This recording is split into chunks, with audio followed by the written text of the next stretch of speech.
Hey there again, folks. Welcome back to Remember11, The Age of Infinity. Been a few days since I recorded. I've had some episodes to do, to put up. Been kind of lazy, feeling blah, blah, blah, and yada yada yada. Same old story. So let's get to it, shall we? So last time, Itsumi was telling about how she had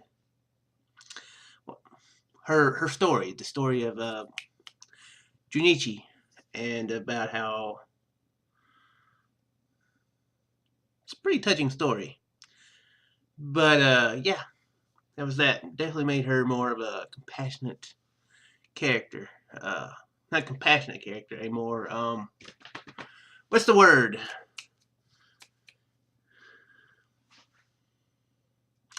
Where you can feel compassion for a person, for a character. What's the word? Bump my desk. What is that word? There's a word for it. I feel like it begins with E. Feel like it begins with E.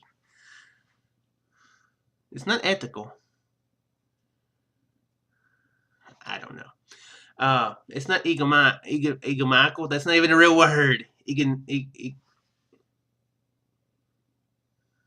Egonomic? I can't even think of that word either. Egomaniac. That's the word. It's not anything to do with this. Let's get on with it. Before I noticed it, a transfer had occurred. My body had changed, but my heart hadn't. Felt as depressed as ever, as though I were gasping for breath at the bottom of a quagmire. Giggity giggity. I couldn't stop thinking about Itsumi, and Junichi, and the baby, and Yomogi. The very same Yomogi that was here now, in a corner of the room. Sitting atop a bundle of firewood, he was staring intently at the palms of his hands. An axe was leaning against the wall beside him. At that point, I realized what was happening. The room looked different from last night. The table was gone, so were the chairs. The floor was covered in fine splinters, which means they chopped it all up for firewood. They'd run out of fuel. The atmosphere in the room was grave, so dark and tangible you could almost cut it with a knife. Nobody dared to open their mouth. Lynn was sitting beside her bed, her arms folded. She stared at the floorboards, furred by splinters, with a blank look in her eyes. Yuni stood at the window looking outside. Present time 3:57 p.m. as it shows there. Beyond the window, everything was dyed a deep red. The setting sun cast a gloomy light over the room. Mingling with the aura of unrest, the light took on a bewitching color.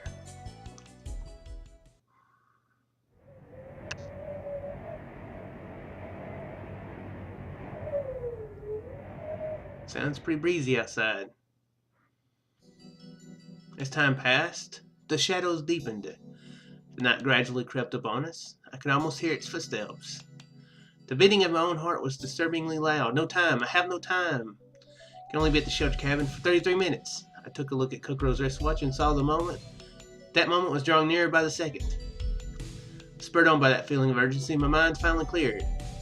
Ceaseless to keep thinking about Itsumi. Right now, I needed to worry about the shelter cabin, or about the transference phenomenon. That's right, there's still something I need to talk to Yuni about. The question I kept missing my chance to ask. The important question I'd been putting off. I drew closer to where he stood, grabbed him by the shoulder, and spun him around the face. Yuni! どうしたの？突然。聞きたいことがある。答えてくれ。何？ Yuni was visibly upset. Overwhelmed by the forcefulness of my actions, he faltered. Biting off my words, I stopped and stole a glance at Yomogi and Lin. But I didn't care anymore. I didn't care if they heard me. That no longer mattered. I was running out of time. Without hesitation, I spoke. お前は2012年のユニだな。何のこと？とぼけんなよ。お前は1年後の未来からこの世界にやってきた。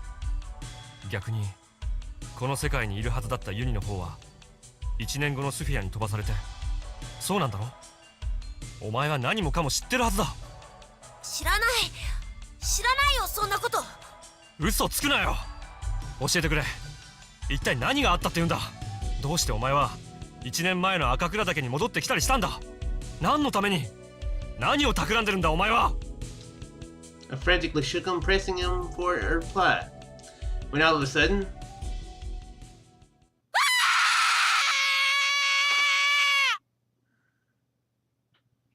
well, that was going to be the switcheroo, but wow. And he screamed as though he'd gone mad. Twisting out of my grip, he broke into a run. He threw open the door of the cabin with all his might. 待てユニ、どこ行くんだ。 Deaf to my attempts to stop him, he dove out into the snow field. I ran out after him. I plunged into the falling snow. The sunset had dyed its surface a deep crimson. Striding across it, I ran, kicking up snow as I went. But in spite of my efforts, it didn't look like I stood the slightest chance of catching up to him. And he was getting away from me, springing across the frozen surface with the agility of a snow rabbit.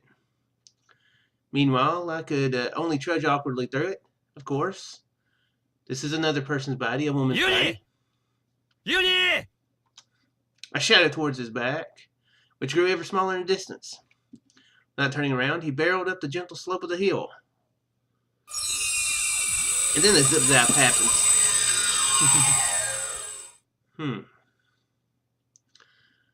Well, these are explaining a lot of the reasons why Kokoro always wound up being outside whenever she came back. And he disappeared from sight. And not just Uni. The snowfield, the gentle slope of the hill, and the vast sky had all vanished too. The only thing that remained the same was the bewitching matter red surrounding me. Only that and nothing more.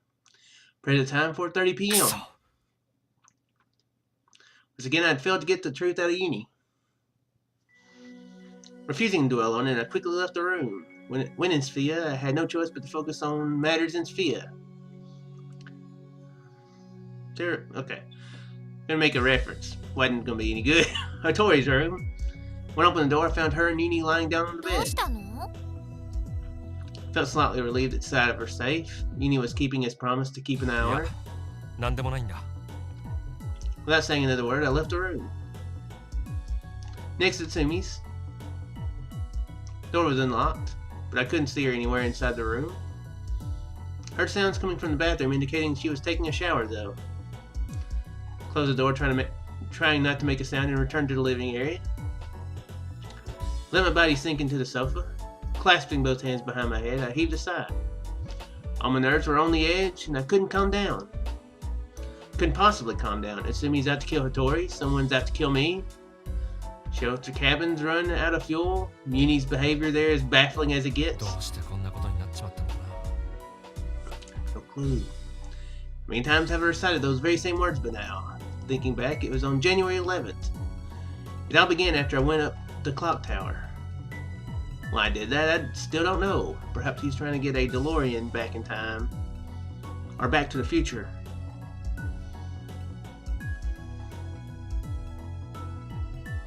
To get a kid back to the future.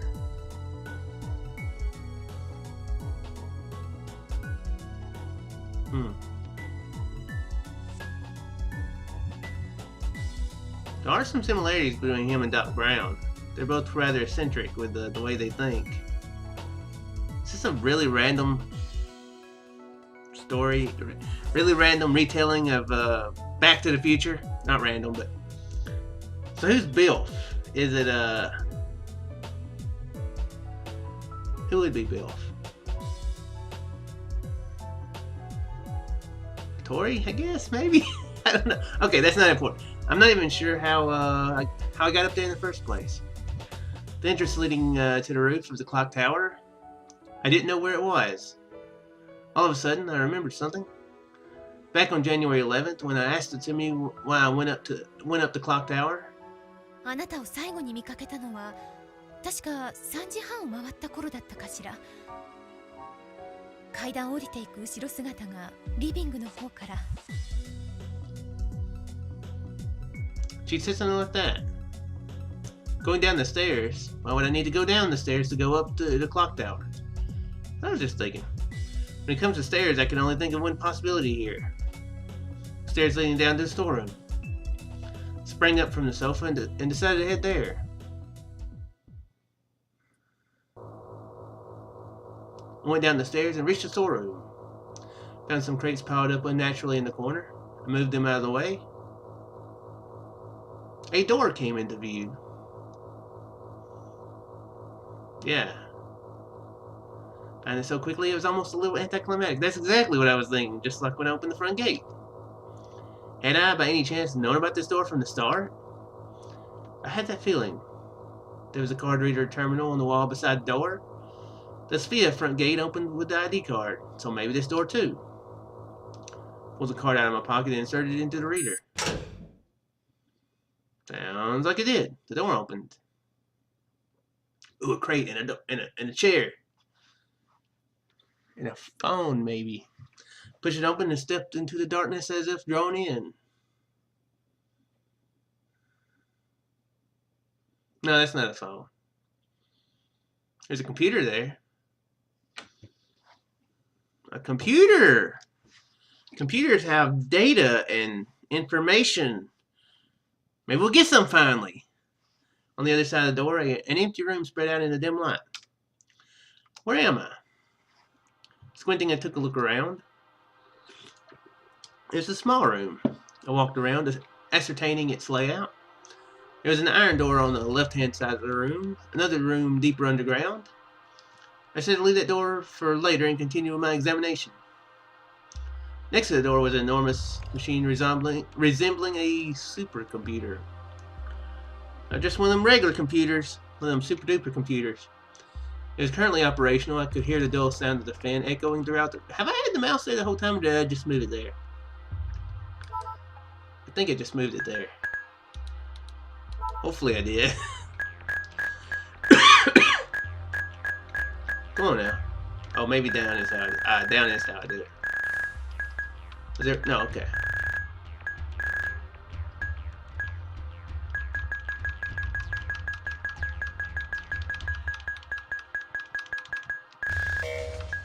Okay, where's supercomputer? Oh, dummy. A computer capable of processing very large amounts of data at ultra-high speeds through the employment of technologies such as parallelism. Processing speed can be as high as 10 to the 12th power operations per second. As of 2003, in recent years, supercomputers have come to be used for weather forecasting across Japan, calculating things like temperature, pressure, and the movement of clouds. And by 2003 standards, everybody probably has a supercomputer by now. It's really weird how computers just continue. Whoa, crap! Still recording? Hopefully. See, that's annoying. Why does it do that sometimes? I'm just moving it into... Not even clicking anything. That's annoying. But it's not that big a deal. What's really annoying is when it clicks forward at a page a lot of times. Maybe it's the last click that I did. Let's see if... Okay, I'm going to quit messing around with it. Sorry. You see, it did at that time. I didn't click anything. On the other side was a single chair enshrined by a bank of control panels. With the panels was an array of monitor screens. The images reflected in each monitor barely illuminated the gray room. Oh. Those places look familiar. Yeah, I can definitely tell the bottom second to the right one is the living room. Upon further inspection, they appear to be showing areas of SPHIA. Have they actually been on a television show like Big Brother? That's a plot twist you wouldn't expect. I thought it was a time travel story, but they've actually just been on reality TV. That would be so horrible. Assuming, here's your sign! Well, you did the whole drama thing for ratings. Every private room, the living area, the kitchen, the basement storeroom, the front entrance, the gate, the basketball court. This could be a surveillance room. I'd never noticed them, but it looked like SPHIA had hidden cameras positioned everywhere. It's obvious if you think about it. This facility is the specified psychiatric hospital for isolation and ages. Of course there'd be equipment for keeping the inmates under surveillance. Yeah, I guess that makes sense. Nevertheless, what happened to the guards supposed to be stationed here? Or any of the staff for that matter? The question that had nagged at me earlier reared its head once more. There's another room back there. Where did it lead? Going by the layout of the upper floor. Should be a private room, but I slowly walked over to the door. Something made me glance back at the control panel. I noticed a folded sheet of paper there. I picked it up and spread it out flat. It was a map of Japan. One part of the map, the Hokkaido and Tohoku region, had faded for some reason. It don't look real faded to me. Is it like the white lines? It looks kind of like a glary thing. Put it back where I found it. So it was a cup of coffee. White steam rose from it, really. White steam. Better get them karate moves ready, because it seems like you're not alone, eh? And a chill run down my spine. The fact that it's still hot means that it's freshly poured. And that, in turn, means that there's someone else here. Preparing for their arrival, I brace myself. Who is it? Where are they hiding? The moment I thought that, lights in the ceiling came on. The gray room was flooded with light. An unfamiliar male voice. Turned around and jumped back as though repelled.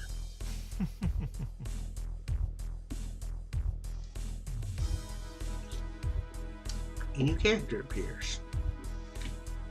Is this the guy who winds up dead?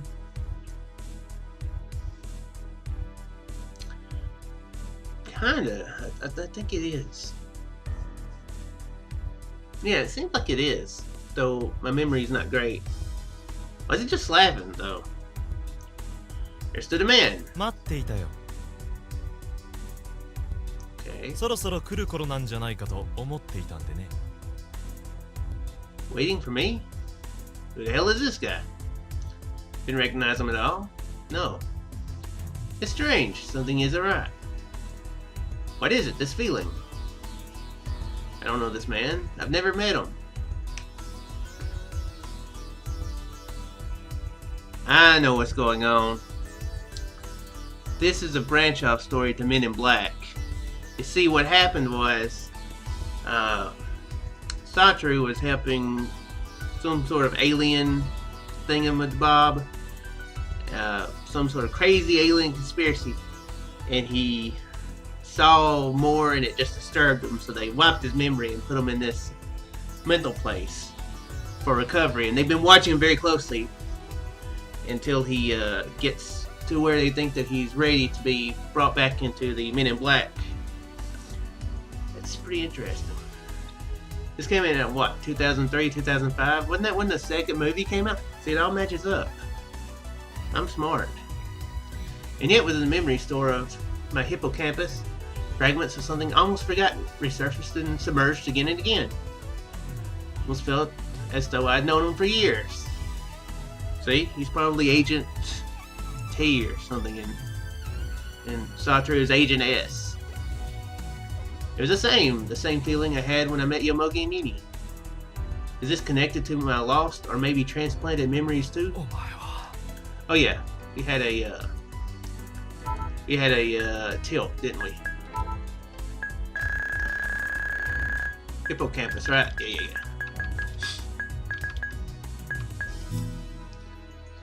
A part of the cerebral cortex, the hippocampus, controls the functions of desire, instinct, and autonomic nerves, and so on.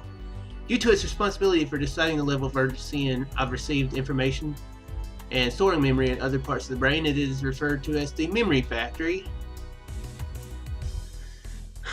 Sounds like I need to hire some more workers for my hippocampus. I think they've been on like strike for a while. Just ain't working at all. It said without the hippocampus, a person won't be able to remember what happened to him 5 minutes ago. Additionally, it is not simply the case that one becomes forgetful with age. Adults, because of having much greater store of memories than children, are said to take much longer to remember a single essential piece of information.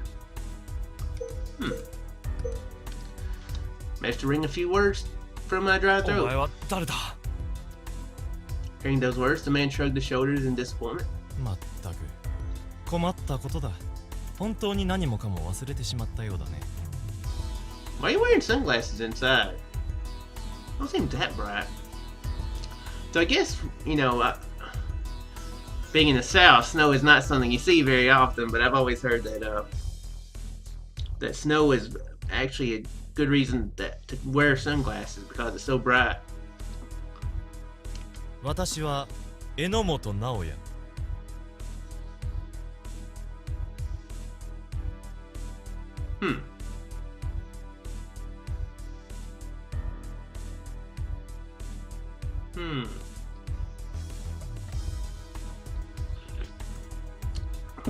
Inomoto.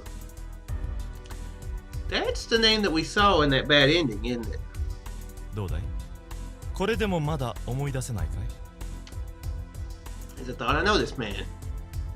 No, I knew him. But even when I heard his name, I couldn't remember a single thing about him. Or maybe it's not that I couldn't, but I didn't want to. Am I subconsciously blocking out my memories of this guy? その顔からすると全く覚えていないということか。まあいい。私のことなどどうでもいい。今行われていることの重要性に比べたらさまつなことだ。今行われていること？わからないかい？君の身に起きている事象のことだよ。 Don't tell me. The personality exchange. So this guy knows about the personality exchange. Maybe he knows what's causing it. And stuff like that. Perhaps in the very next time I hit enter, we'll find out exactly what's going on. It'll be in the next one. That was a really lame cliffhanger thing I just did. Pressing enter, finding out information. But no, next episode. That was lame, very lame. I apologize. But it is the end of the episode. Maybe we'll find out more who this Inomoto guy is. He's definitely got answers. He better have answers or I'll punch those glasses off of him. That reminds me of one time at work.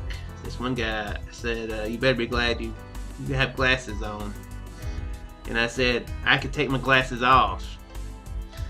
And everybody seemed to think that was pretty clever. I don't know, I was just randomly saying it. I'm not a fighter. Never actually been in a fight, so I don't. I'd be a good fighter, I don't know. Probably suck at it. But that was like the first thing I smarted off and said, and everybody seemed like that. Yeah. That guy, he seems like the shades are probably attached to him, so he can't take them off, so he's lucky. That's a complete random outlet of what this episode's about. So I'll see you in the next episode, folks. Very well.